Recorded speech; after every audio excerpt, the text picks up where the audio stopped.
नमस्कार, मैं हूं सौरभ शर्मा और आप देख रहे हैं हकीकत क्या है। इस दिवाली एक बहुत बड़ी खबर आएगी और ऐसी खबर आएगी कि नरेंद्र मोदी के विरोधी सन्न रह जाएंगे। मोदी के सियासी दुश्मनों का चाइनीज बम फटने वाला है। चीन की सेना एलएसी से पीछे हट चुकी है। 80 से 90% चीनी सैनिक डेप्सांग और डेमचोक से वापस पीछे की ओर जा चुके हैं।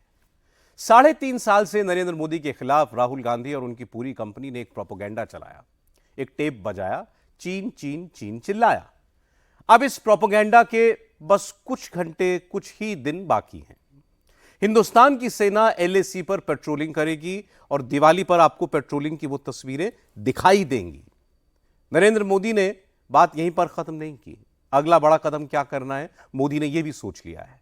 और इसके लिए आपको यह जानना जरूरी है कि मोदी ने आज वडोदरा में किसको बुलाया था, वो किससे मिले और कौन सा बड़ा काम किया, और क्या देश में पहला मिलिट्री एयरक्राफ्ट बनने वाला है। अगर हां तो कौन बनाएगा। दुनिया की सबसे बड़ी हेडलाइन बनाने वाली खबर आप अब देखने जा रहे हैं। अगर युद्ध हुआ तो मोदी क्या करेंगे? अगर युद्ध जैसे हालात बने तो हिंदुस्तान क्या करेगा? दिवाली से कुछ घंटों पहले मोदी ने ऐसा धमाका किया है कि हिंदुस्तान के दुश्मनों की धक धक बढ़ गई है।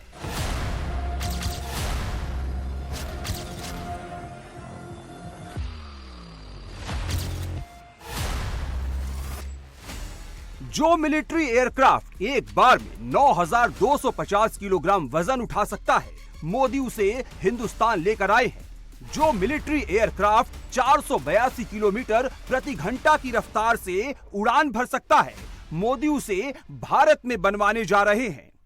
जो मिलिट्री एयरक्राफ्ट एक बार में 4,587 किलोमीटर तक उड़ान भर सकता है, मोदी उसे मेक इन इंडिया के तहत भारत में बनवाने वाले हैं। जो मिलिट्री एयरक्राफ्ट 13,533 फीट की ऊंचाई तक जा सकता है, मोदी उस पर मेक इन इंडिया का ठप्पा लगवाने जा रहे हैं। जानते हैं ये मिलिट्री एयरक्राफ्ट कौन सा है? तस्वीर आपके सामने है। ये वो C-295 मिलिट्री एयरक्राफ्ट है जो युद्ध की स्थिति में एक बार में 71 सैनिकों को, 48 पैराट्रूपर्स को, 27 स्ट्रेचर्स को और 3 लाइट व्हीकल्स को एक साथ एक लोकेशन से दूसरे लोकेशन पर ट्रांसपोर्ट कर सकता है। और युद्ध की स्थिति में यह एयरक्राफ्ट इंडियन एयरफोर्स के लिए गेम चेंजर साबित हो सकता है।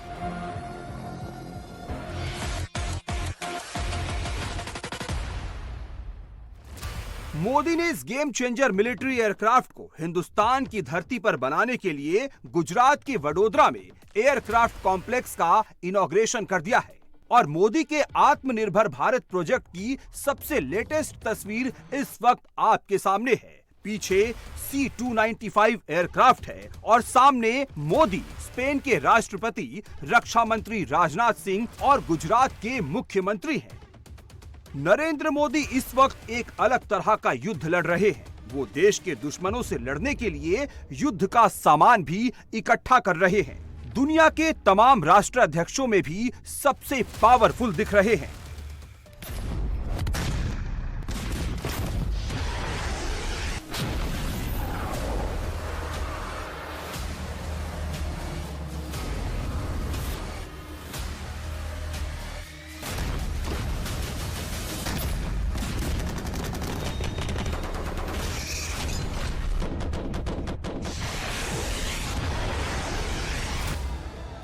मोदी की बढ़ती हुई लोकप्रियता, हिंदुस्तान की बढ़ती हुई ताकत और आत्मनिर्भर भारत के दमखम का अंदाजा आपको दुनिया में बन रही हेडलाइन पढ़कर समझ में आ जाएगा।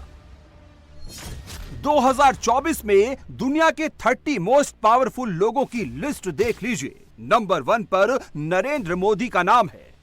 इस लिस्ट में नरेंद्र मोदी शी जिनपिंग से भी ऊपर है, व्लादिमीर पुतिन से भी ऊपर है। ना बाइडेन, ना नेतन्याहू, ना मैक्रो, मोदी ही टॉप पर हैं।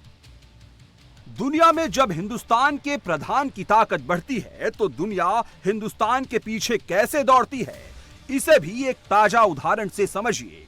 क्योंकि जिस वक्त मोदी युद्ध के हालात से निपटने के लिए भारत को आत्मनिर्भर बना रहे हैं, उस वक्त यूक्रेन के राष्ट्रपति कह रहे हैं कि पूरी दुनिया में इकलौता मोदी ही है जो युद्ध रोकने के लिए रूस जैसे देश को इन्फ्लुएंस कर सकते हैं। वो नरेंद्र मोदी ही हैं जो युद्ध को हमेशा हमेशा के लिए खत्म कर सकते हैं। इसलिए तो गूगल पर पीएम नंबर 1 लिखने पर मोदी का ही नाम आता है।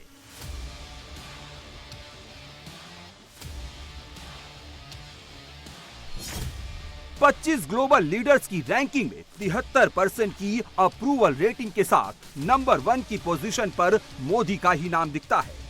ऑस्ट्रेलिया में सर्वे होता है तो ग्लोबल अफेयर्स में जिम्मेदारी निभाने को लेकर 56% लोग हिंदुस्तान का ही नाम लेते हैं। जब बात लीडरशिप पर पूछी जाती है तो 37% लोग नरेंद्र मोदी की लीडरशिप पर ही अपना भरोसा जताते हैं।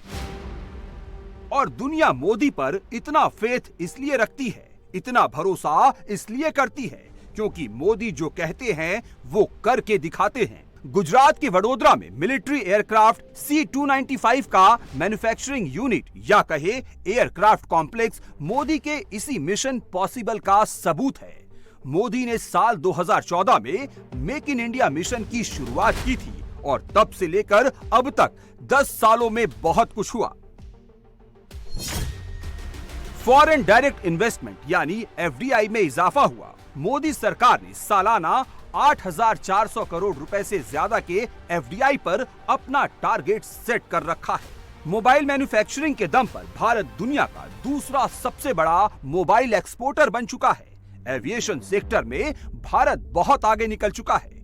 मोदी सरकार ने साल 2026 तक एविएशन सेक्टर के बाजार को 5,296 करोड़ रुपए से ज्यादा का करने का टारगेट सेट कर रखा है। डिफेंस मैन्युफैक्चरिंग में स्वीडन की डिफेंस कंपनी साब एबी की नई एंटाइटी साब FFV इंडिया 500 करोड़ के इन्वेस्टमेंट के साथ भारत में ही Carl Gustaf M4 shoulder fired rocket system manufacture करेगी। अमेरिकी company Lockheed Martin Tata advance system के साथ मिलकर मेक इन इंडिया के तहत भारत में ही C-130J सुपर हरकुलस एयरलिफ्टर को मैन्युफैक्चर कर रही है।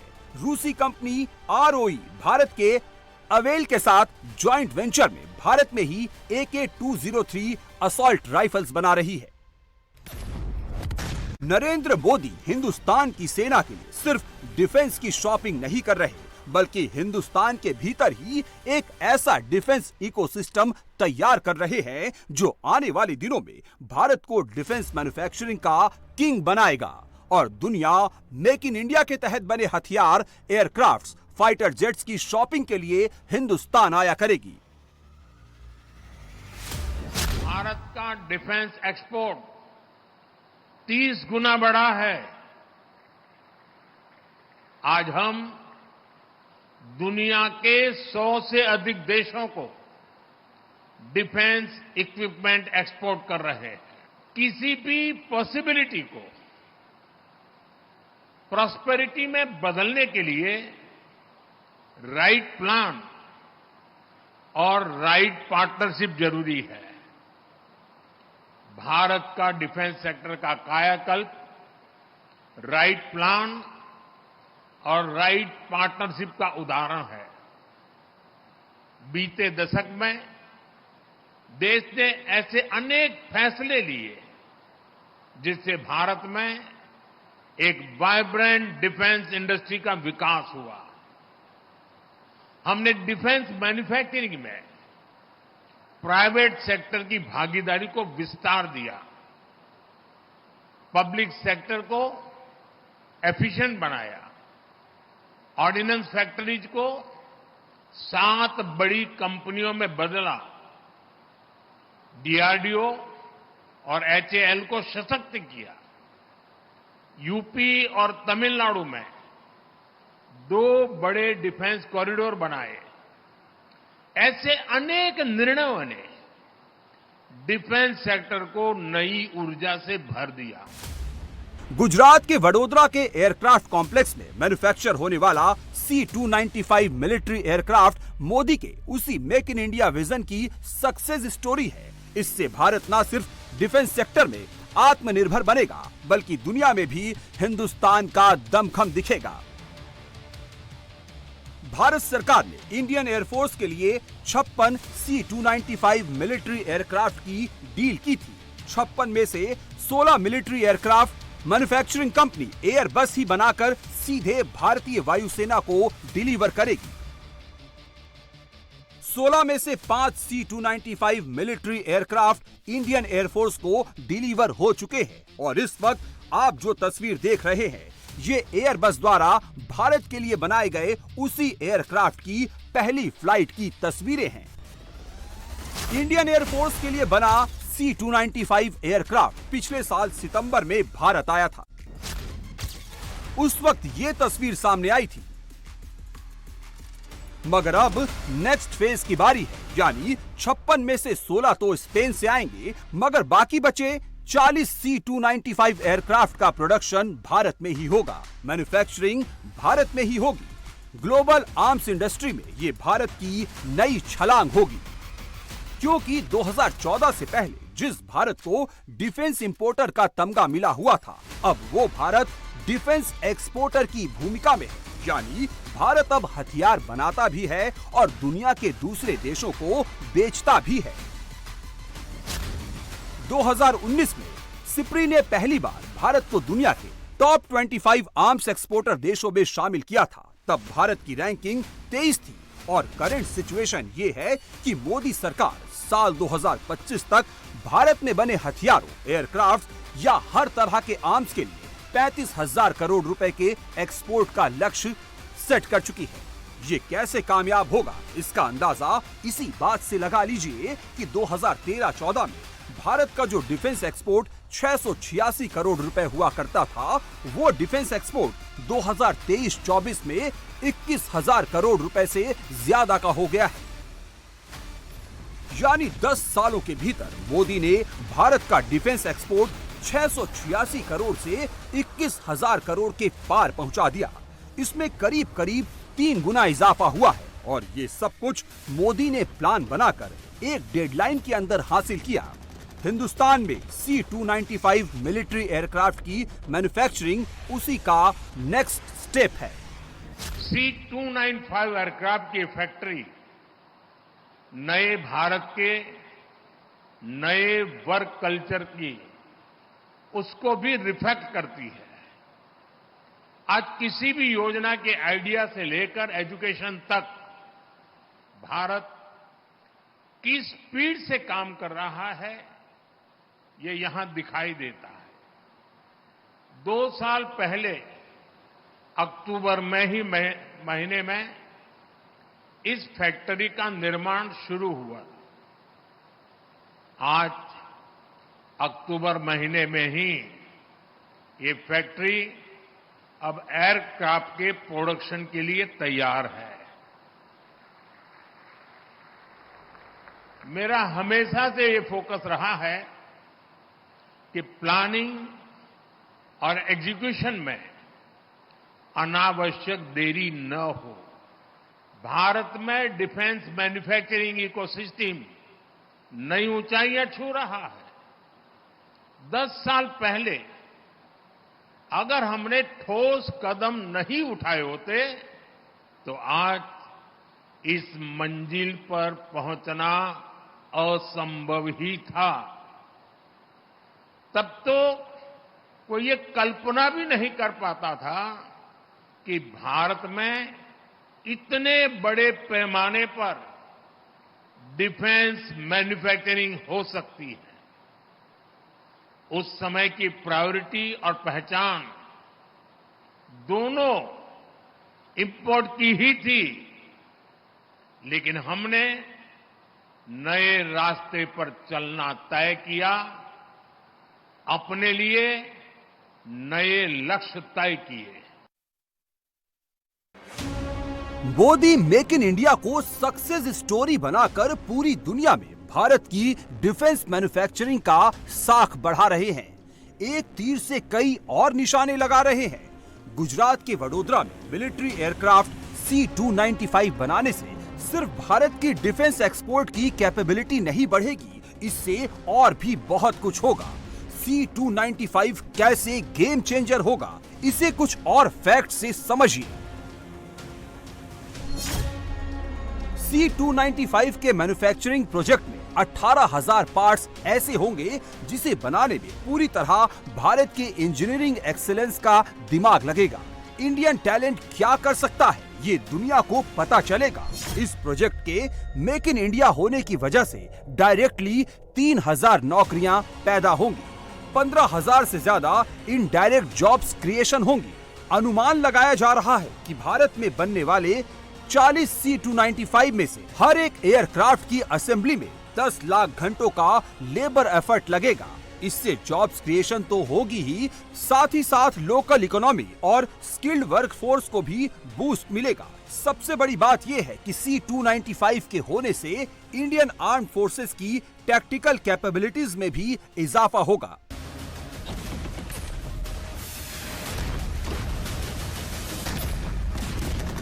यानी Narendra Modi make in India का दम दिखाकर न सिर्फ हिंदुस्तान को नंबर 1 बना रहे हैं, बल्कि दुनिया में भारत के डिफेंस एक्सपोर्ट का परचम भी लहरा रहे हैं।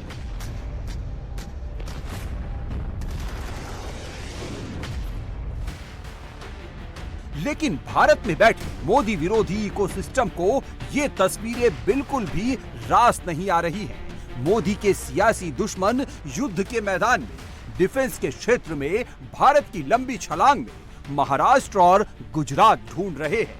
उसमें पॉलिटिकल लाइन लेकर बैठ गए हैं। सैंपल देखिए, कांग्रेस के जयराम रमेश ने एक्स पर लंबा चौड़ा पोस्ट लिख दिया।